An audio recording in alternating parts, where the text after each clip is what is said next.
Buenas, en el día de hoy, en nuestro curso de impuestos municipales, profundizaremos en el tema específico de constitucional, tributario, pero para entidades territoriales. Entraremos a profundidad a conocer las normas de derecho constitucional que tienen relación directa con los impuestos territoriales.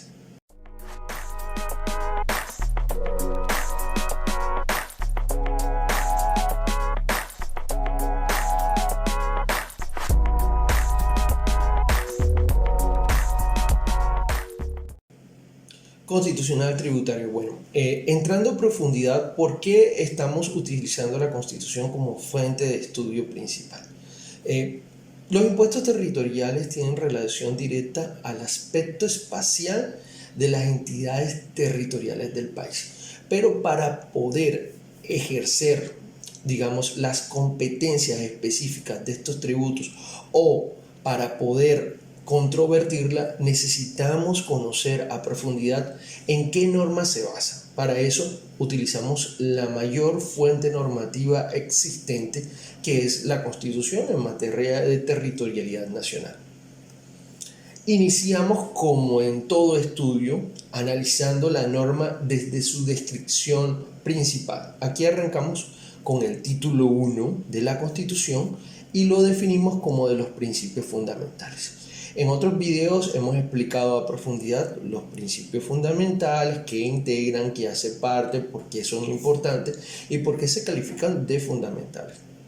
No sin antes olvidar el orden descriptivo de la Constitución y la calificación de cada norma como elemento fundamental. Aquí, los principios fundamentales de la Constitución enaltecen el verdadero poder normativo y son como la base principal sobre la cual se estructura nuestro Estado. Arrancamos naturalmente por tratar de entender por qué nacen estos impuestos territoriales y para el caso específico que hemos profundizado, por qué se le dan facultades a los municipios, distritos, departamentos y demás entidades territoriales de cobrar tributos. Arranquemos con el artículo 1. Dice: Colombia es un Estado social de derecho. ¿Qué significa esto? Que básicamente digamos como base fundamental es el derecho del Estado. Las normas son la base que rige al Estado. Entonces arrancamos por ahí. Organizado en forma de república unitaria, descentralizada, con autonomía de sus entidades territoriales. Estos artículos ya fueron explicados a profundidad en el curso o básicamente en el video correspondiente a tributos constitucionales en materia nacional. Aquí simplemente vamos a enfocarnos en lo que corresponde a impuestos territoriales. Entonces, cuando me dice con autonomía, la norma me está señalando, como lo vamos a ver aquí, con autonomía de sus entidades territoriales. ¿Qué significa eso? Que aunque la Constitución nuestra hace parte un Estado centralista, hay unas facultades entregadas específicamente a las entidades territoriales para que tengan autonomía y en este caso autonomía para el manejo de sus recursos. Sigamos. Democrática, participativa y pluralista, fundada en el respeto a la dignidad humana, en el trabajo y la solidaridad de las personas que la integran y en la prevalencia del interés general. Como lo hemos explicado, estos tutoriales buscamos que se hagan a profundidad, es decir, vamos a leer la norma a detalle con un vocabulario bastante básico y buscar el entendimiento de esta a la mayoría de las personas. Entonces el artículo 1 nos da a demostrar que en Colombia prioriza el Estado, para el Estado, el derecho, no el punto de vista particular del gobernado, no digamos las opiniones de las personas que no hacen parte de las estructuras del Estado, no las fuentes digamos jurisprudenciales como tales, las opiniones de los jueces, no, aquí predomina en especial la norma específica. Las opiniones de las autoridades, tanto administrativas como judiciales y como del mismo legislador, básicamente siempre van encaminadas a la interpretación de la norma principal, no al aspecto personal. Cuando se habla de un Estado social de derecho, es un Estado que predomina el derecho y que las interpretaciones siempre se van a hacer desde el punto de vista de la norma, no desde el sujeto como persona. Entonces, como la norma tiene un valor principal y el artículo 1 de la Constitución nos dice que tienen autonomía las entidades territoriales, entonces se le entregan esas facultades a las entidades territoriales para administrarse ellas mismas, ¿ya? En materia de impuestos territoriales, que es lo que estamos hablando del tema. Entonces, sigamos con el artículo 4. La Constitución es norma de normas. ¿Qué significa esto con base en este artículo para las entidades territoriales?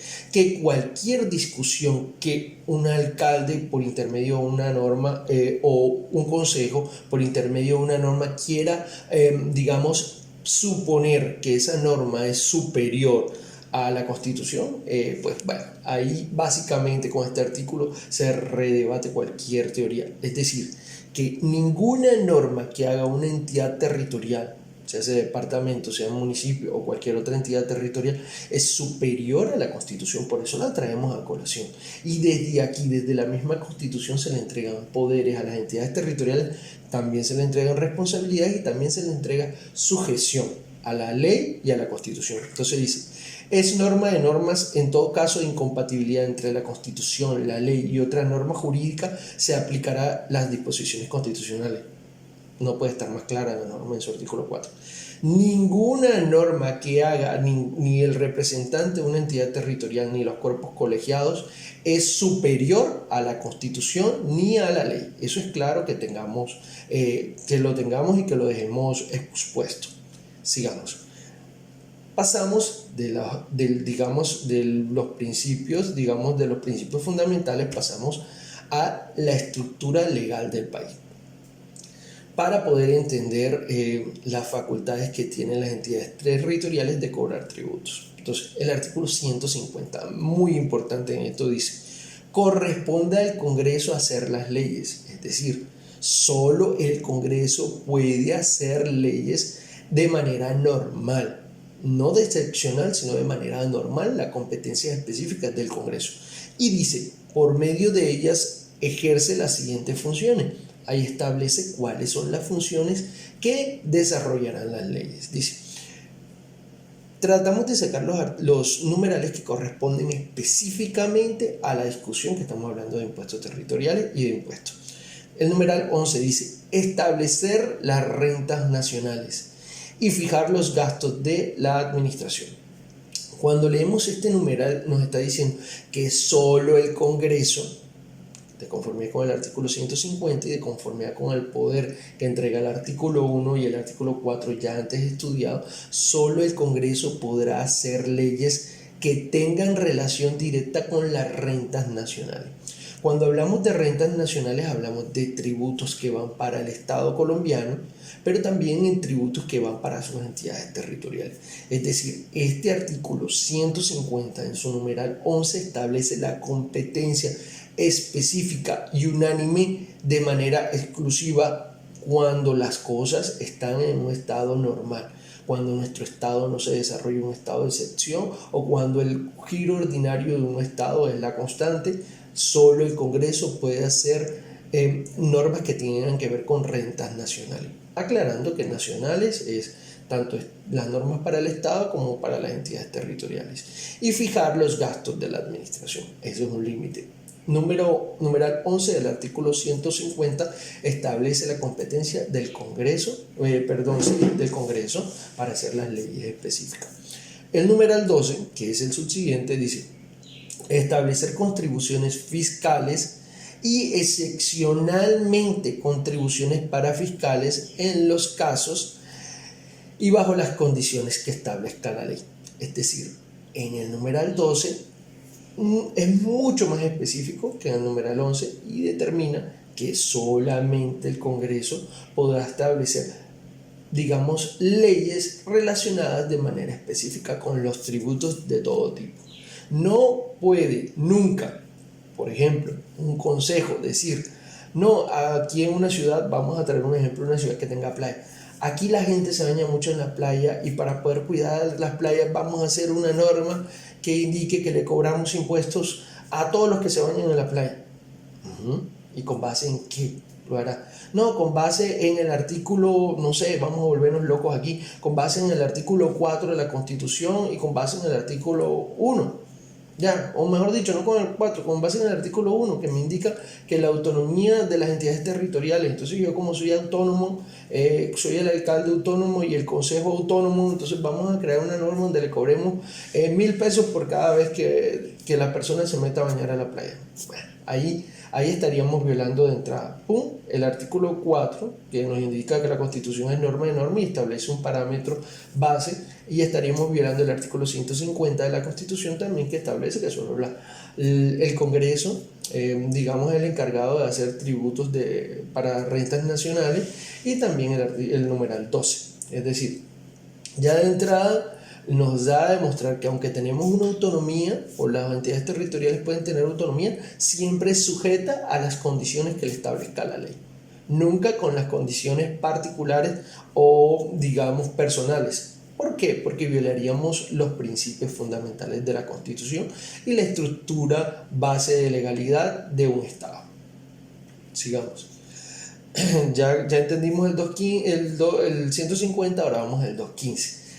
En el 150 aclaramos que solo el Congreso puede hacer las normas, pero dejamos una posibilidad de... ¿Cuál es la posibilidad? Cuando en un país las cosas no estén funcionando de la mejor manera o de la manera correcta, o digamos hay una situación anormal. La Constitución creó una figura, y es una figura que se llama los estados de excepción. Más o menos, antes de profundizar en la lectura, un resumen de qué puede ser un estado de excepción. La palabra lo dice. Digamos, la conducta diferencial de la continuidad en el funcionamiento de un estado. Es lo excepcional, es lo diferente, es lo falta de constante, es lo variable, es lo anormal. Entonces dice que cuando se presenta una situación anormal, y dice el 215, cuando sobrevengan hechos distintos a los previstos en el artículo 212, 213, que perturben o amenacen perturbar en forma grave e inminente el orden económico, social y ecológico del país. O sea, prácticamente los artículos anteriores están hablando de conmoción interior y guerra. Básicamente lo que estamos hablando en el 215 es el estado de excepción por emergencia económica y ecológica. Dice que constituyan grave calamidad pública, podrá el presidente, con la firma de todos sus ministros, declarar el estado de emergencia por los periodos hasta de 30 días, en caso de que sumados no podrán exceder de 90 días en el año. Básicamente nos da la posibilidad de que en un estado excepcional podamos hacer actuaciones diferenciales. Es decir, esta norma la traemos a colación es básicamente para decir que aunque si bien el artículo 150 dice que las leyes solo las puede hacer el Congreso, en este caso solo cuando se considere excepcional, podría el presidente, con la firma de todos sus ministros, hacer normas de tipo específico. Pero vamos a seguir profundizando. Dice, mediante tal declaración, que deberá ser motivada, podrá el presidente, con la firma de todos sus ministros, dictar decretos con fuerza de ley destinados exclusivamente a conjurar la crisis e impedir la extensión de sus efectos. Es decir, digamos, la Constitución lo que quiere proteger es la falta de administración. Es decir, si hay una situación excepcional, como lo establece este capítulo de los estados de excepción, que puede ser conmoción interior, guerra, estado de guerra exterior y emergencia económica, se crean unas normas excepcionales para que el Estado siga funcionando. Entonces dice, estos decretos deberán referirse a materias que tengan relación directa y específica con el estado de emergencia, y podrán en forma transitoria establecer nuevos tributos, modificar los existentes.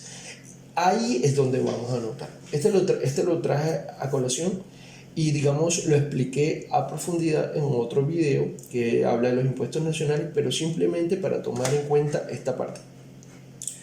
Establecer nuevos tributos o modificar los existentes. Ya no es competencia exclusiva del Congreso hacer normas de materia tributaria, sino también del presidente, pero solamente en los estados de excepción.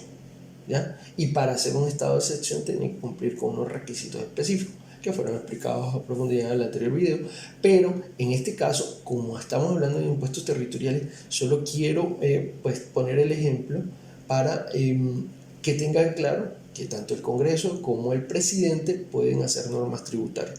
El Congreso con una competencia natural, el presidente con una competencia excepcional, ¿ya? Aquí en la continuación lo que dice es cómo se pueden hacer, durante cuánto tiempo lo puede hacer, hasta 90 días, lo que dice 30 días en cada periodo. Habría que declarar una emergencia económica, los motivos que constituyen la emergencia económica. Esa emergencia económica puede ser estudiada o debe ser estudiada por la Corte Constitucional y también por el Senado o por el Congreso, perdón, porque básicamente se estarían eliminando competencias de otras autoridades para dar prioridad a una competencia presidencial casi totalitarista. Pero como las situaciones tienen que ser excepcionales y si se considera por alguna razón que la situación no es excepcional, entonces es en ese momento donde se le quita la competencia al presidente o se termina la competencia del presidente, ¿va? Entonces, ya entendiendo los dos momentos entre los cuales se pueden hacer normas de carácter tributario, pasamos al desarrollo del tributo, ¿ya? Siguiendo con las competencias específicas, ahora vamos a adentrarnos a las competencias de las organizaciones territoriales. Es decir, como estamos hablando de tributos territoriales, vamos a profundizar qué dice la Constitución sobre qué son entidades territoriales, sus competencias específicas y sus límites. ¿Listo? Siempre analizamos la norma desde su estructura descriptiva, es decir, el título 11, que nos indica de la organización territorial, capítulo 1 de ese mismo título, dice, de las disposiciones generales. En este título entramos a hablar de las entidades territoriales y cómo están desarrolladas, cuáles son sus organizaciones y pues cómo desmembrarla poquito a poquito para poder profundizar en el tema. Y arrancamos con el artículo 286. Dice, son entidades territoriales. Este artículo aclara cuáles son las entidades territoriales según la Constitución. Y dice, departamentos, municipios, territorios indígenas. Son las tres entidades y los distritos también, las cuatro, que digamos enuncia de manera principal la Constitución. En Colombia ahora mismo tenemos muy bien desarrollada con toda una estructura de funcionamiento los departamentos, los distritos y también los municipios. Es decir, esas tres entidades territoriales tienen un funcionamiento principal, continuo, muy bien reglamentado. En cambio, los territorios indígenas, aunque hay algunas reglamentaciones, todavía está en desarrollo, no está tan bien organizada y también hay unos elementos por mejorar con relación a eso. Entonces, que no se nos olvide, 4 entidades territoriales principales: departamentos, municipios, distritos y territorios indígenas. También dice, la ley podrá darles el carácter de entidades territoriales y ahí, digamos, deja una posibilidad, digamos, de entidades territoriales no nuevas, sino que por vocabulario, por costumbre, por tradición, siempre se han hablado de estas enunciaciones y no se habían, puesto en funcionamiento de manera específica, no hay una buena reglamentación legislativa y demás. Entonces habla de la posibilidad de las regiones, las provincias, y digamos que estas puedan constituirse en los términos que la misma Constitución está dando en este artículo, o que hay una ley específica que la reglamente bien. Entonces, cuando hablamos en el artículo 286 de estas 4 entidades territoriales directas y estas 2 que van a estar en desarrollo o que están desarrollando y que han ido desarrollándose en el tiempo, porque las regiones ya tienen un avance importante, está dando la posibilidad de que estas 6 nuevas entidades territoriales desarrolladas por la Constitución tengan una estructura de independencia administrativa. Voy a volverme rapidito al artículo 1, que dice, Colombia es un Estado social de derecho organizado en forma de república unitaria descentralizada, y aquí dice, con autonomía de sus entidades territoriales. pasamos del artículo 1 al 286, que es donde estamos. Es decir, el artículo 1 le entrega autonomía a las 6 entidades territoriales que consagra la Constitución. Lo dijimos. Entonces, 286 conecta con el artículo 1. Va. Y el 287, ahí ya entramos más a profundidad. Hablamos de cuáles eran las entidades territoriales para cuando desarrollamos el término entidades territoriales, todos lo tengamos claro. Entonces dice, las entidades territoriales, las que están arriba, el 286, gozan de autonomía para la gestión de sus intereses. No lo vuelve a repetir, pero ahora de manera más específica. Y dentro de los límites de la Constitución y la ley. Es decir, siguen habiendo responsabilidades constitucionales. Ya hablamos de un alcalde y un consejo un poco locos que querían cobrar tributos para la entrada a playa. Siempre tu autonomía es limitada, ¿viste? Alcalde y concejales. Y también los ciudadanos que tengan claro los límites de sus autoridades. Tu responsabilidad es limitada. ¿Y a qué? A la Constitución y a la ley. En tal virtud tendrán los siguientes derechos. Y ahí es donde especifica el numeral 3, porque estamos hablando de tributos, no escribimos toda la norma, sino lo que corresponde a los tributos. El numeral 3 del 287 dice, administrar los recursos, o sea que las entidades territoriales tienen autonomía administrativa, como lo dice esta norma y lo dice el artículo 1, y establecer los tributos necesarios para el cumplimiento de sus funciones. ¿Cómo así? O sea, que los alcaldes pueden establecer los tributos. Entonces, por eso es que hay un alcalde loco, porque dice, no, con base en el artículo 287, yo puedo establecer tributos. Sí me hago entender porque puede que haya algunas confusiones con algunas personas que administran entidades territoriales que no tienen una estructura legal, que dirán, no, pero la Constitución, el artículo 287, numeral 3, me da la facultad. Señor, tu facultad, la misma norma te lo está diciendo, mira lo que dice. Dentro de los límites de la Constitución y la ley. ¿Ya? Y la Constitución te está diciendo, tú te sujetas a lo que yo determino. Y las normas tributarias solo se pueden desarrollar por ley, no por pretensiones particulares, no por opiniones de autoridades de ningún tipo, sino por desarrollo normativo tradicional, que es con la ley. ¿Ya? Entonces, aquí esta norma, aunque le da facultades, entre comillas, malentendidas, a una autoridad administrativa, esa facultad siempre es regulada por la Constitución y la ley. ¿Ok?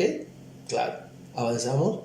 Ya sabemos que las locuras solo pueden quedar de conformidad establecida con la Constitución y la ley. No puedes ponerte a inventar. ¿Listo? El artículo 294 de la Constitución. La ley no podrá conceder excepciones ni tratamientos preferenciales en relación a los tributos de propiedad de las entidades territoriales.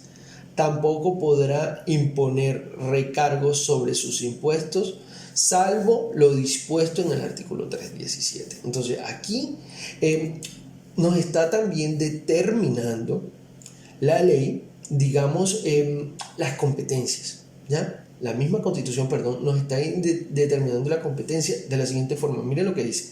La ley no podrá conceder, o sea, que por intermedio de la ley, exenciones ni tratamientos especiales de preferencia en relación con los tributos de propiedad de las entidades territoriales. No puede venir el Congreso, en medio de su competencia importante, porque sí tiene la competencia, a tratar de establecer con una ley un beneficio o un beneficio específico para un tributo que tenga relación a la entidad territorial. Solamente esa exención podría corresponder al desarrollo de ese tributo de conformidad con la ley con base en los alcaldes. Es decir, la ley establece el tributo y es competencia del Congreso establecer los tributos municipales. En esos tributos hay unas reglas para determinar principalmente a quiénes y cómo cobrar, pero esas reglas no tienen que llevar la particularidad.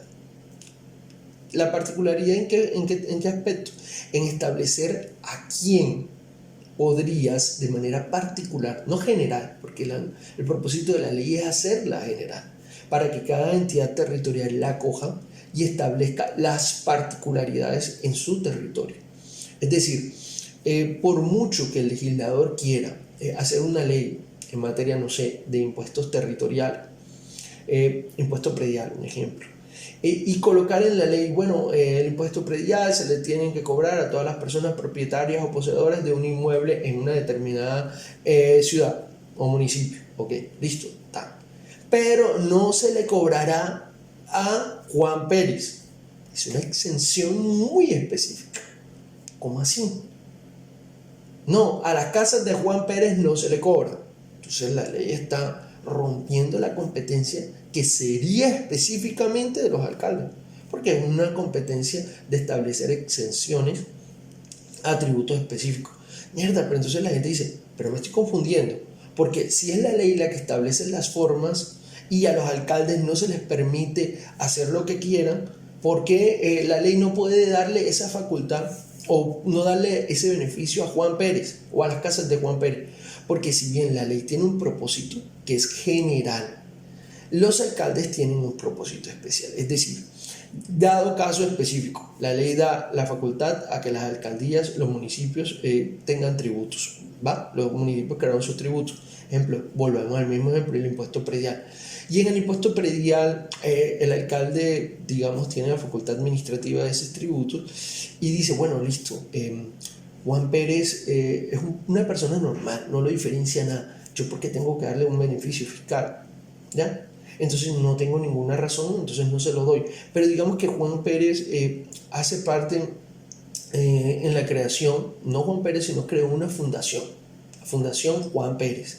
Y esa fundación es especialista en la ayuda a las personas de la tercera edad. Y Juan Pérez es un empresario muy conocido en el mundo y quiere que esas casas que él creó en cada municipio sean solo para ayudar al adulto mayor. Y entrega las casas a las fundaciones y todas las casas que tienen son para ayudar al adulto mayor. Y no recibe recursos de más nadie, sino que él con sus empresas y con algunas que otras, al final unas de otras donaciones recibe recursos.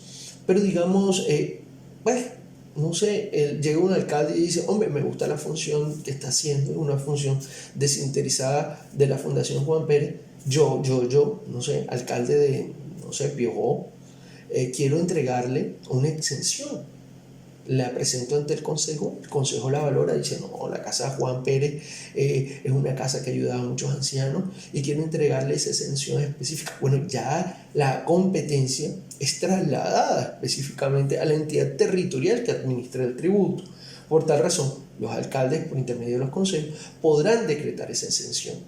Ya, si bien las exenciones son clasificaciones especiales, son otorgadas directamente a la autoridad territorial que maneja el tributo. Y aquí el artículo 294 lo que está diciendo, si bien el Congreso hace las normas, no puede particularizar, digamos, los beneficios exencionales que establezcan esas normas. Entonces, tratando con el ejemplo, zapatero a sus zapatos. El Congreso hace el tributo, los alcaldes deciden adoptar según su conveniencia o especificidad el tributo y incorporarlo de las formas y beneficios como considere conveniente. Por lo general las exenciones son temporales y la idea es ayudar, para el caso en concreto el alcalde quiere ayudarlo, pues lo puede hacer.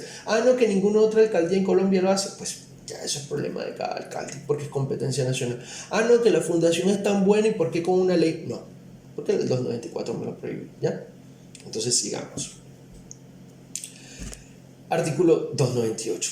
Estábamos hablando de las entidades territoriales en materia general. He puesto ejemplos de alcaldes y demás porque básicamente, y de municipios porque básicamente son la mayor cantidad de entidades territoriales que existen en Colombia, en 1000 y pico municipios, 200, 1180, una cosa así. Entonces trae más, el ejemplo aplicado es más específico contra los 32 departamentos que creo que hay. Entonces, ahora vamos a establecer ya de manera individual cada entidad territorial. Dice capítulo 2 del régimen departamental. ¿Por qué capítulo 2? Porque estamos desarrollando el título de entidades territoriales y el segundo capítulo en la descripción tiene que ver con el régimen departamental. Entonces hablamos del artículo 298 que nos indica los departamentos tienen autonomía, vuelven y nos dan la facultad, así como nos las dio el 287 y así como nos las dio el artículo 1. Entonces, artículo 1, precisemos, aquí está, autonomía de sus entidades territoriales, ¿va? ¿Listo? Artículo 287, las entidades territoriales gozan de autonomía. ¿Vieron? Van dos artículos de autonomía. Aquí el 294 que me establece las excepciones. Y artículo 298, la norma específica de departamentos, dice: los departamentos tienen autonomía. 3 normas. ¿Ya? Con base en esas 3 normas, los departamentos tienen la facultad de cobrar tributos, desarrollar tributos, adoptar tributos, fiscalizar tributos, o sea, la competencia. Bueno, aquí vamos a hablar de algo que es importante. El Código Contencioso Administrativo, el 1437, nos indica que las competencias de cada funcionario y de entidad deben de estar especificadas. Entonces, si queremos establecer o explicarle a la gente por qué una entidad territorial puede cobrar tributos, aquí está totalmente determinada. Estamos tratando de hacer la tarea. Entonces, este es un video que se crea no solo, y hacemos un pause, para funcionarios, sino también para personas que no hacen parte de la estructura del Estado y que quieren entender por qué pasan estas cosas, por qué nos cobran tributos. Pues bueno, aquí está. Estamos desarrollando toda la... Entonces, la Constitución y el Código nos obligan a entender por qué se dan estas cosas, dado que somos un Estado social de derecho. Y tanto la autoridad administrativa, para el caso específico que estamos hablando de tributos, debe dejar delimitadas sus competencias, como las personas, tanto naturales como jurídicas, deben de conocer sus competencias. Dado que queremos tener una buena relación entre la ciudadanía o las personas y las autoridades. Entonces, volvemos al caso. Perdónenme que me extienda, pero trato de hacer lo más básico, sencillo y práctico posible el tema. Entonces, los departamentos tienen autonomía. Tercera competencia. Para la administración de asuntos seccionales, la planificación y promoción del desarrollo económico y social dentro de su territorio, en los términos que establece la Constitución. Los departamentos ejercen función administrativa, la coordinación de complementariedad de la acción municipal, de intermediación entre la nación, los municipios y de prestación de servicios que determinen la Constitución y la ley. Perdónenme, pero al mismo tiempo que estaba leyendo estaba revisando el audio. La ley reglamentará lo relacionado con el ejercicio de las atribuciones que la Constitución otorga. Entonces, el artículo 298, competencia específica de las entidades departamentales para administrarse de manera independiente. ¿Va? El artículo 300, ahí es donde vamos a la otra entidad. Dice: corresponde a las asambleas departamentales, ¿qué son las asambleas? Los cuerpos, se puede decir colegiados de tipo administrativo, que hacen parte de los departamentos. Y dice: corresponde a las asambleas por medio de ordenanzas. ¿Qué son las ordenanzas? Las exposiciones normativas que tienen estos órganos, que son las asambleas. Decretar de conformidad con la ley, y vuelve a aclarar, de conformidad con la ley, no de conformidad a cómo amanecieron los diputados, o cómo amaneció el gobernador, o cómo amaneció el clima, sino de conformidad con la ley, los tributos y contribuciones necesarios para el cumplimiento de las funciones departamentales. Cuarta norma de competencia específica, pero esta vez dirigida a la autoridad administrativa, asamblea. Entonces, 1, 287 y el artículo 300, pero para la asamblea. Para los gobernadores, 1, 287 y el artículo, 298. ¿Va? Listo. Entonces dice: decretar de conformidad con la ley los tributos y condiciones necesarias para el cumplimiento de sus funciones departamentales. Entonces, ya claro, avancemos ahora a la otra entidad territorial que profundiza la Constitución. Vamos a recordar, ¿cuántas entidades territoriales hay? Primero, departamentos. Segundo, municipios. Tercero, distritos. Cuarto, territorios indígenas. Que en la Constitución también quedó establecido otras posibles entidades territoriales que se deben desarrollar por la ley. Sí.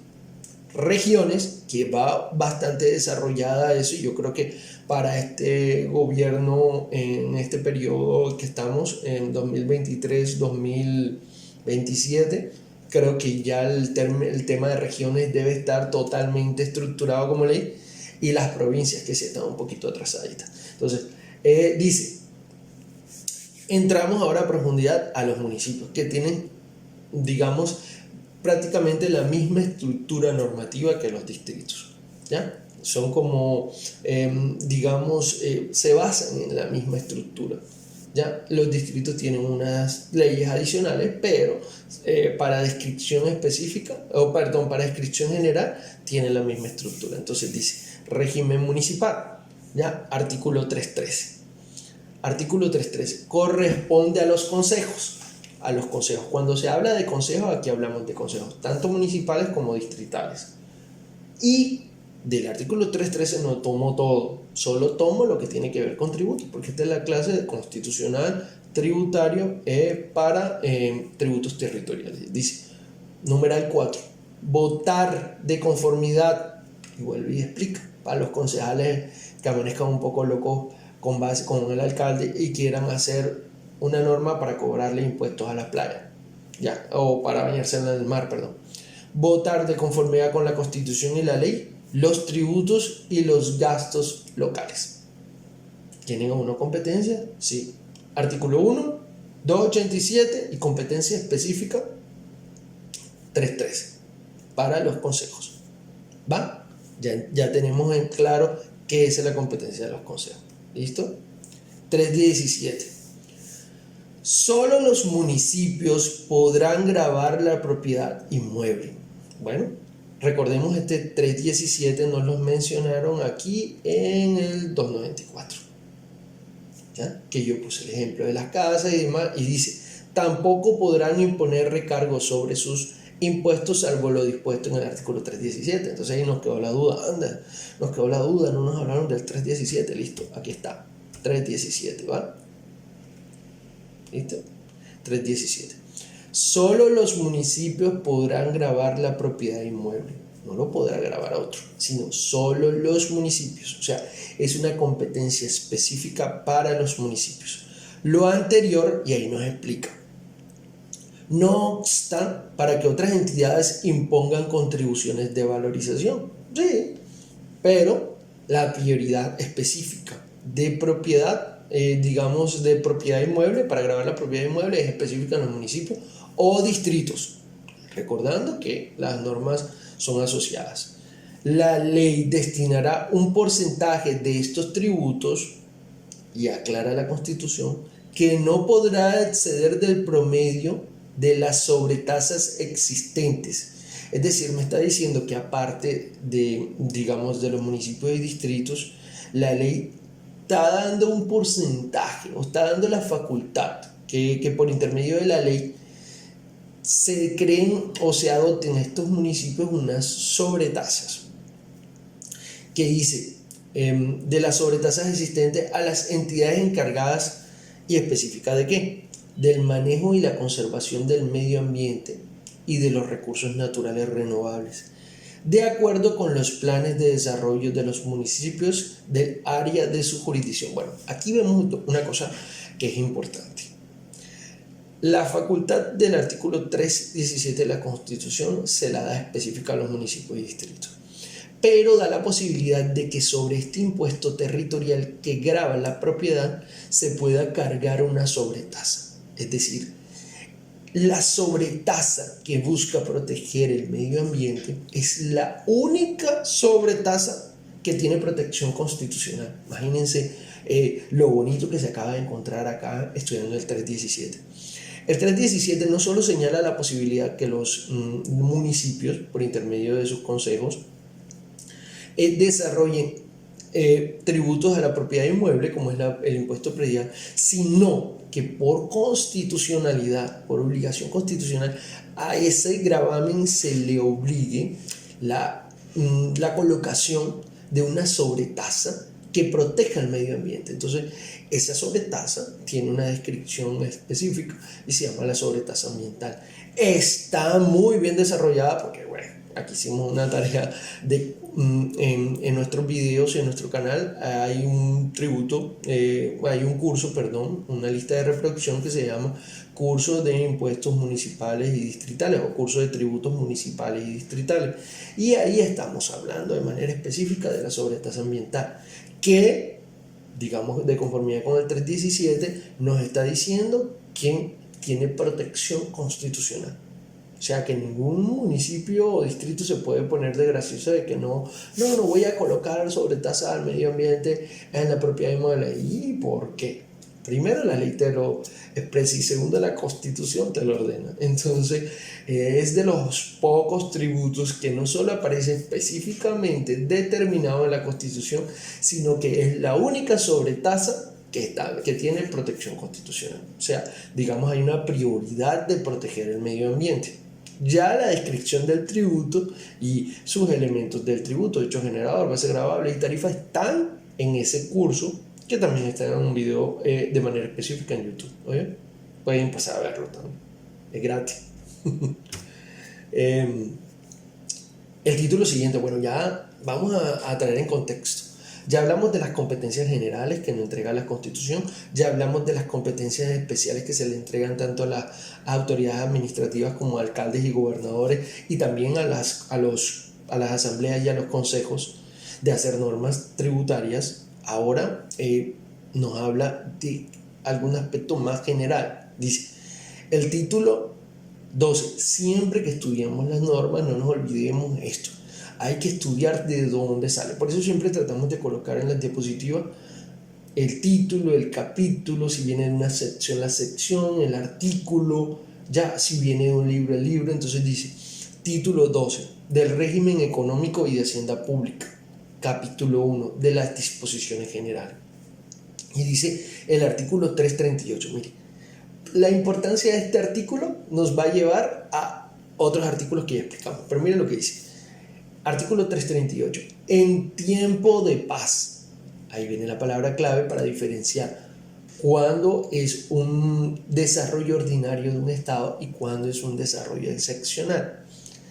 Solamente el Congreso, las asambleas departamentales, los consejos distritales y municipales podrán imponer contribuciones fiscales o parafiscales. Dice, la ley, las ordenanzas, los acuerdos deberán fijar directamente los sujetos activos, pasivos, hechos y las bases gravables y las tarifas de estos impuestos. ¿Ya?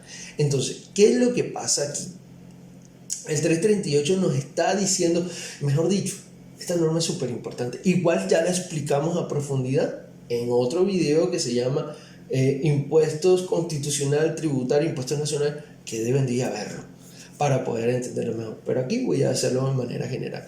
Dice, esta norma nos invita a que solo en tiempos de paz, y nos aclara, es competencia del Congreso, como ya lo vimos anteriormente. Básicamente, ya les muestro la norma. 150. Corresponde al Congreso hacer leyes. Lo vuelve y lo repite. Porque en el derecho, entre más se repita, queda mejor claro. Y más en la misma Constitución. En tiempo de paz, solamente el Congreso. Y dice, las asambleas departamentales y los consejos distritales. Aquí comienza a venir la confusión de nuevo de los concejales y alcaldes locos que quieren crear tributos. Y podrán imponer contribuciones fiscales para fiscal. Ah, no, aquí ya lo encontraron. Los alcaldes y los concejales locos, porque el 338 dice que ellos como asamblea departamental y como consejo distrital y municipal podrán imponer contribuciones fiscales. O sea, aparte de todo, creen ellos que la norma les está permitiendo hacer eso. Y también dice, la ley, las ordenanzas, los acuerdos deberán fijar directamente los... Entonces, aquí es donde nosotros, este artículo aclara, pero también confunde en materia interpretativa. ¿Por qué? Porque si bien la Constitución de Colombia, en su artículo 1 básicamente, vamos a pasar al artículo 1, lo leemos un momentico para entrar a profundidad, dice, Colombia es un Estado social de derecho, donde la prioridad es la ley, organizado en forma de república unitaria, somos una república unitaria, descentralizada con autonomía de entidades territoriales, participativa y pluralista, fundada en el respeto de la dignidad humana y la solidaridad, ¿ya? Entonces, básicamente, somos una sociedad, un Estado centralista, ¿ya? Pero, la descentralización administrativa genera confusiones. Genera confusiones tanto al caso de que como esta norma da facultades, entre comillas, a las asambleas y a los consejos para imponer, y lo dice aquí, podrán imponer contribuciones fiscales. Entonces, estas entidades territoriales en su momento, después del 91, antes que salieran muchas sentencias y muchas leyes explicando y muchas interpretaciones de la Corte Constitucional, hasta la alcaldía de Barranquilla lo hizo, ¿ya? Casi todas las entidades territoriales pecaron por, colocar el impuesto a las casetas, ¿ya? Crear normas que consideraban con base en estos artículos, básicamente por cuestiones de que, si bien somos un Estado centralista, también somos descentralizados administrativamente. Colombia viene de una historia donde hemos pasado de estados federales, estados centrales, y pues bueno, hay un deseo natural de ser una sola patria, un solo estado, pero también hay unas estructuras individuales que también hay que respetarlas, porque llega a ser cada región, más que cada departamento, cada región tiene características muy, muy similares y cada quien se muestra independiente en algunas cosas. Entonces, la Constitución, se puede decir que en ese medio, en ese momento donde estaba la constituyente, había muchos deseos y había muchos intereses. Entonces creamos una figura donde somos centralistas, pero no somos totalmente centralistas. Somos descentralizados, pero no somos totalmente descentralizados. Sobre esa base, al no ser ni 100% una cosa ni 100% otra, puede generar este tipo de confusiones, y generó este tipo de confusiones desde el 91 en adelante.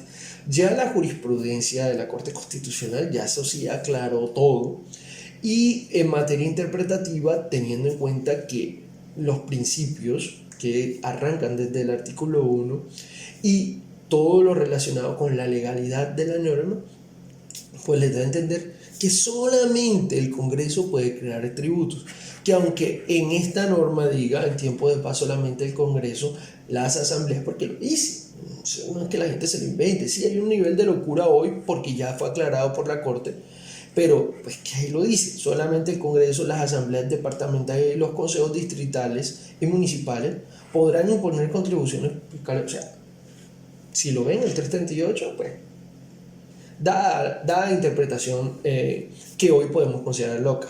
Pero yo no solo veo el 338 desde ese punto de vista, lo veo también desde la siguiente óptica. Si se dan cuenta, como el tema de hoy es impuestos territoriales, vamos a profundizar en ese área. Los impuestos territoriales tienen relación directa y específica con las competencias del territorio, ¿ya?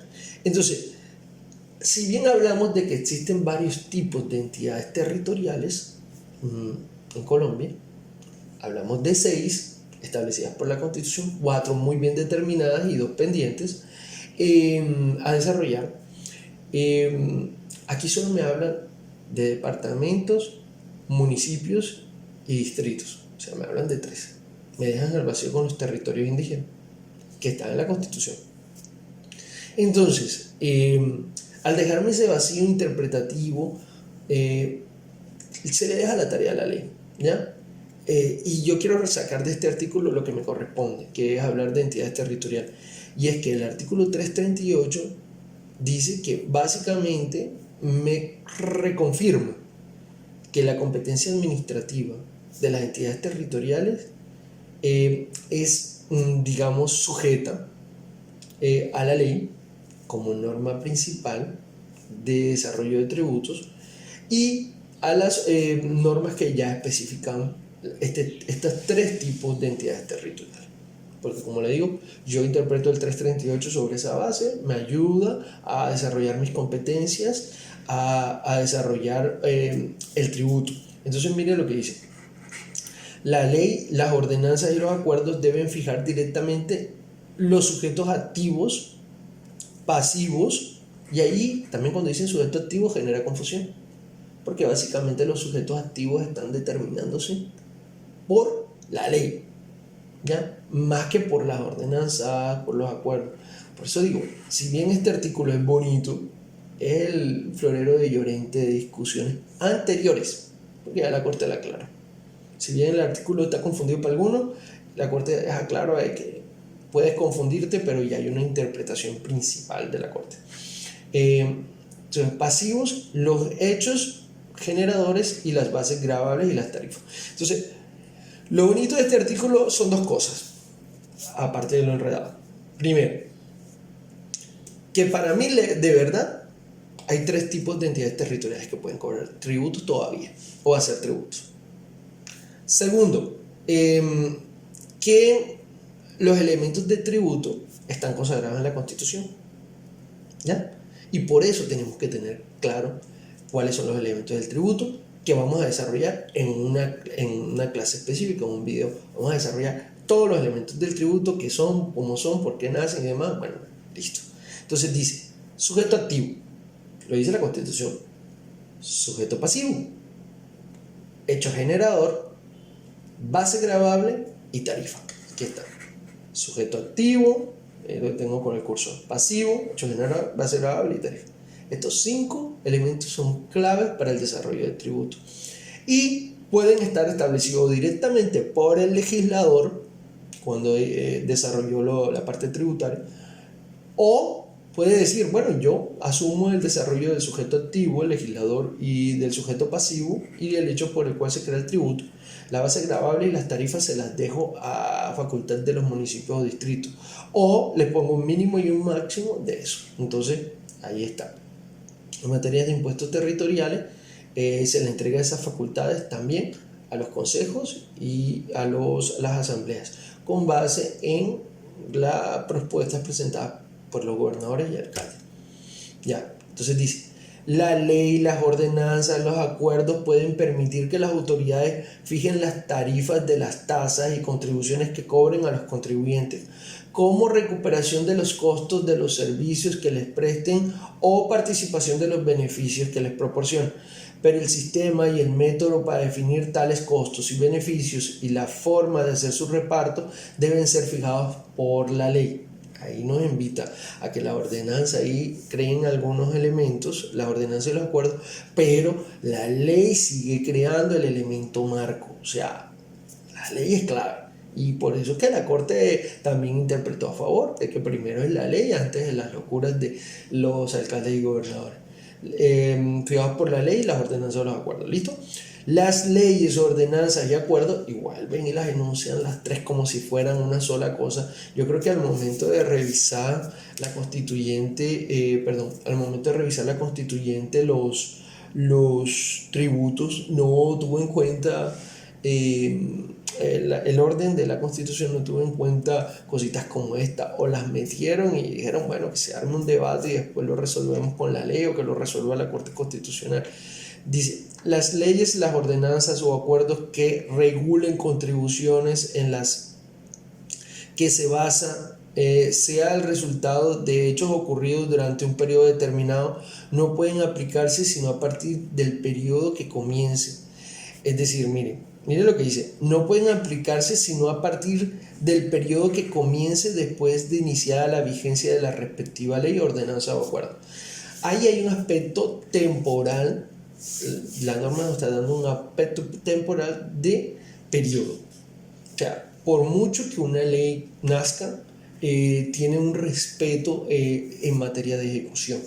una vez una ley se publique, desde ese momento toma vigencia.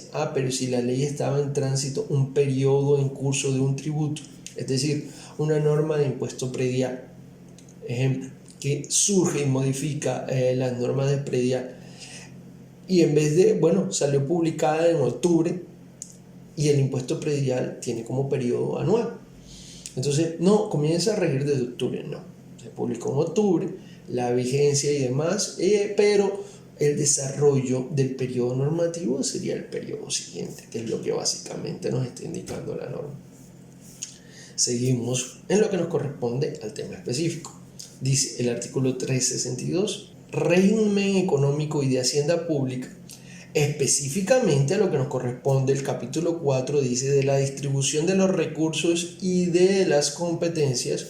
Aquí hablamos ya, comenzamos a introducirnos en temas específicos, competencias específicas relacionadas con actividades de cada entidad. Y dice el artículo 362, los bienes y rentas tributarias o no tributarias, una clara, tributarias o no tributarias, provenientes de la explotación de monopolios de las entidades territoriales, un ejemplo, el impuesto de bebidas alcohólicas, ¿ya? Son competencias exclusivas de los departamentos. Entonces, para que más o menos nos ubiquen, son de su propiedad exclusiva, o sea, son de los departamentos. Así como que se le otorga la facultad de solo establecer tributos a la propiedad a los municipios y distritos, pues bueno, aquí el de bebidas alcohólicas o el impuesto al consumo básicamente también va dirigido específicamente a los departamentos. Y mire lo que dice, y gozan de las mismas garantías que la propiedad y renta de los particulares. Es decir, que esos tributos son de las entidades a quien se les otorgan y no puede venir ninguno a exigir derechos, y cuando hablamos de ninguno, los que puede exigir derechos sobre esto es la nación. Entonces, porque son su competencia y tiene protección constitucional con el artículo 362, y dice, los impuestos departamentales y municipales gozan de protección constitucional. Más aclaración, que establece competencia. Entonces, este 362 siempre tenemos que también tenerlo en cuenta como competencia específica. Artículo 1, artículo 287 y según a la entidad lo que corresponda. Si es el departamento, si es el municipio, las normas específicas, y también el 362. Los impuestos departamentales y municipales gozan de protección constitucional. O sea, está claro. Y en consecuencia la ley no podrá trasladarlos a la nación. ¿Ya? No, ahí no es que necesito plata el presidente y plata es plata y venga y yo me cojo ese tributo para mí. No, señor, la Constitución del 362 dice, presidente, usted no puede tomar ese tributo, así señala que necesite plata, mira, vea dónde la consigue, pero plata no es plata porque la Constitución me da la protección en el artículo 362 de que no se lleve la plata que nos corresponde, ¿va? Y dice, salvo temporalmente en caso de guerra exterior. Mierda, ahí sí se complica la cosa. Cuando hay guerra, toda la estructura continua, y ya lo vimos en 338. En tiempo de paz solamente el Congreso, las asambleas. Entonces, el 338 nos aclara en tiempo de paz. Y aquí nos lo confirma el artículo 362. Los tributos establecidos tanto por la Constitución y por la ley son regulares, o sea, no varían. Solamente pueden cambiar las formas de estos y la administración de los mismos en desarrollos de estados de excepción, que ya sabemos pues cuáles son: conmoción interior, guerra exterior y emergencia económica. Y cuando hay una guerra como tal, se pierde la facultad de estos tributos. Por último, el 363, pero no lo voy a profundizar porque voy a hacer un video específico de este artículo.